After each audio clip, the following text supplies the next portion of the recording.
It's time for another Education Expedition.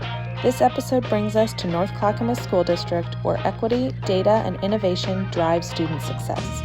See how this district is harnessing the power of data, culturally rich materials, and teacher coaching to ensure every student thrives. From equity-driven strategies to student-centered learning, we'll explore how literacy becomes a joyful, transformational journey for kids and communities alike.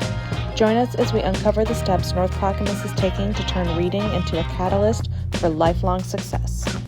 I'm super excited about the work that we're doing in literacy because what we know for sure is that if our students are not on track to read by third grade, it sets them up for a different life trajectory. On high expectations for all students and ensuring that we can figure out the steps to get there, we can support the scaffolds for the students, but all students can achieve at high levels. And it's really the educators in the room and the building administrators and the district office administrators who have to believe that collective efficacy, that if we get together and really work on this, we can support all students to achieve high levels of literacy and be joyful, engaged readers and writers. As far as impact and outcome, I would say that we have spots of brilliance, right?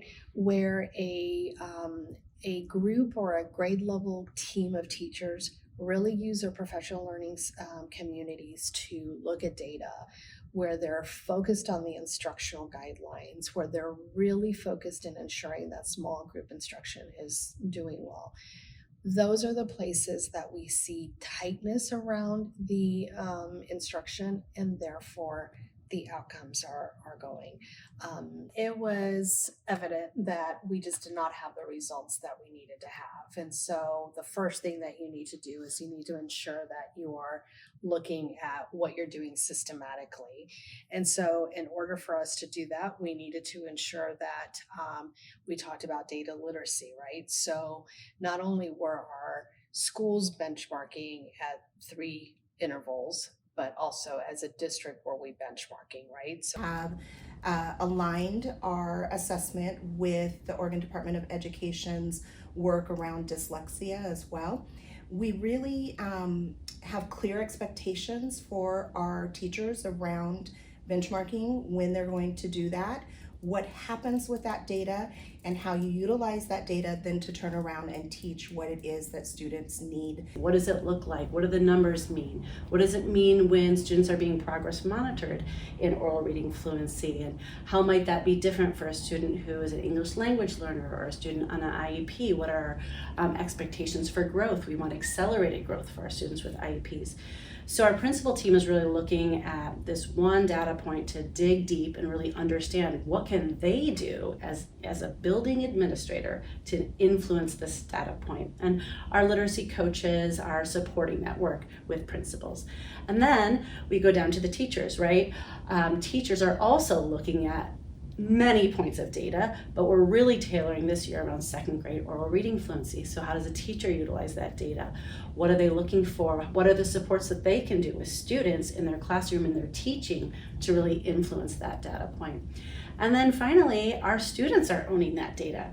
We are sitting with students one-on-one, showing them what their scores are in oral reading fluency. They have little graphs that they shade in where they started, and we tell them very clearly why we're doing this. We are working on oral reading fluency because oral reading fluency leads to comprehension, and it's a predictor for how you're going to do in reading in third grade and beyond. So we're very clear with them, and then when they can read fluently, they can understand, build more joy, build more understanding. So we're really clear with students about why we're doing what we're doing, and then we put them in the driver's seat. This is where you were last time. You read 17 words in a minute. Where do you think you can go this time? They shade in their graph and look at their progress, celebrate, but then we also go back and connect it to, so what can you do between now and the next time I meet with you so that you can increase your oral reading fluency? We talk about things they're doing in the classroom, things they're doing during whole group, things they're doing in the small group, reading at home. We list all those things, they make a plan, and then they come back the next time like ready to beat their score. We have the data. We know which students are underrepresented. We know which students are in our special education programs that are getting additional support, students that are in our English language learner development programs. and places where we know that our students often get pulled out of core classes.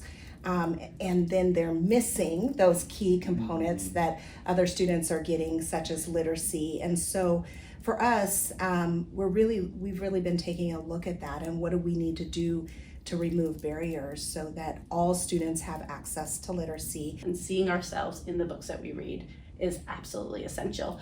But we know we can't stop there, right? We have to make sure that our students from diverse backgrounds understand that literacy is something that helps them read to evaluate and write to advocate, right? We have to really think about how that critical literacy piece, use reading to solve some of the problems that they see in their own world. It's understood that we do not want kids to have predictable instruction based on where they live, what zip code they live, or what teacher they have. And so we really needed to systematize instructional guidelines. If you're a new teacher in our district, if you are new to our district, if you just need to understand how we use the curriculum, how are we using instructional guidelines to ensure that everybody is getting the same quality instruction? We've also been able to bring in emergent literacy specialists, and so these specialists have high quality professional development. They also do embedded coaching, so they're going into teachers' classrooms giving real time embedded coaching, right? It's that thing when you say I do, we do, you do, right, and go from there. And so but being able to have somebody help you look at your practice and give you real lifetime strategies of what you can do to change that. We've also been doing cohorting work with our teachers, so we've have over 200 staff that have come to literacy institutes that we've put on, and also cohorting work that goes throughout the year where they're really learning the science of reading themselves and how to be the best instructors in their class, and then having people come alongside them within that. There's a lot of teachers that know a lot about their practice, but maybe didn't have the sufficient training in the science of reading or just the reading endorsement aspects, right? But it's impossible to think that a teacher is going to come into our system and know everything there is to know. So I think it's really our responsibility to ensure that we're providing on-time professional development, and we utilize some of our grant money, both from SIA and now from the early literacy grant, to create cohorts of teachers that would come in and have additional professional development around the science of reading, around foundational reading skills, the importance of those, again, tied to those instructional guidelines. And furthermore, we ensured that teachers were getting in the spot coaching, because professional development only goes so far. It's how are you implementing those learnings? How are we implementing those practices? And so we have a robust coaching system where our coaches will go in and they'll connect with the teachers and they'll model lessons, they'll show them and give on-time feedback. And it has really made a difference in how teachers are being supported in our district. We utilize our strategic plan to guide us in that. And so when we look at that, we're looking at strengthening and improving instructional and assessment practices that lead to meaningful learning for each of our students, ensuring that modes and delivery of teaching and learning are varied and responsive to students' needs, which is a key component, right? But then really that we're providing very clear professional development for our staff so that they are able to do what it is that we need them to do to be able to teach our students. Supporting teachers in recognizing those strengths and gifts and building on those leads to us being really responsive to students' needs. For example, you mentioned English language learners. So English language learners are striving to become biliterate and be bilingual, right? That is a gift. That is a superpower. That is a skill that we can build upon through translanguaging, which is where a teacher uses both languages to accelerate the growth in reading and writing in both languages at the same time. They look for commonalities in both languages to support student growth. So that's a huge gift, and we can build on that to support our language learners. When you said students with IEPs, my first thought is, of course, those students have inherent genius as well, and that's important that we find their gifts and support those gifts and build their strengths. But also we really want to think about throughout the day, students on IEPs are often seeing multiple teachers. They may see a paraeducator at some point, they may see their classroom teacher, they may see their learning specialist. And what's really essential there is aligning the goals throughout the whole day.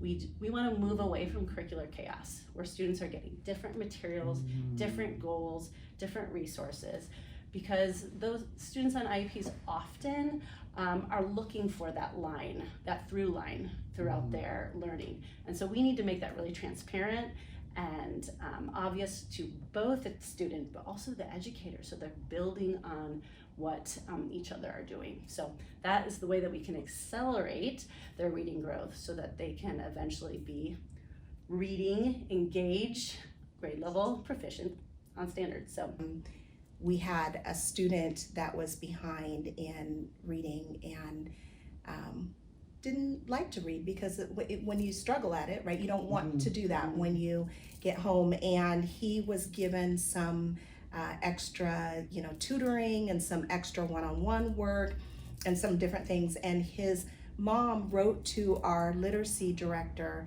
and was chuckling because she was just saying, since he has learned how to read, she can't keep him from reading books. And so she's finding him at nights under the covers with a flashlight and a book, reading and not getting to sleep because he's so excited about reading, right? And those are the moments of joy when I think so often we give up on kids when they just need an extra dose of something, right? So how do we give extra doses where it's needed? And we've got to have the people and the resources to be able to do that. Seeing a child have an aha is one of the most joyful experiences that an educator can have, right?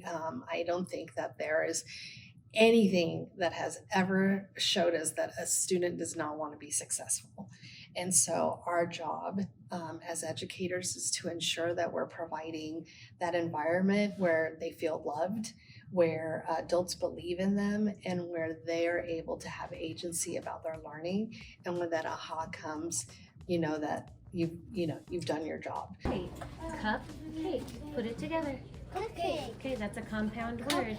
Cup, cake, cupcake. That's right. So cup is one syllable, right? Cake is another syllable. Take two erasure. Cupcake, cupcake. Yeah. Milkshake, milkshake. That's right. What about birthday cake? Birthday cake. Just kidding. How about birthday? Birthday. Yes, you're reading. How's that?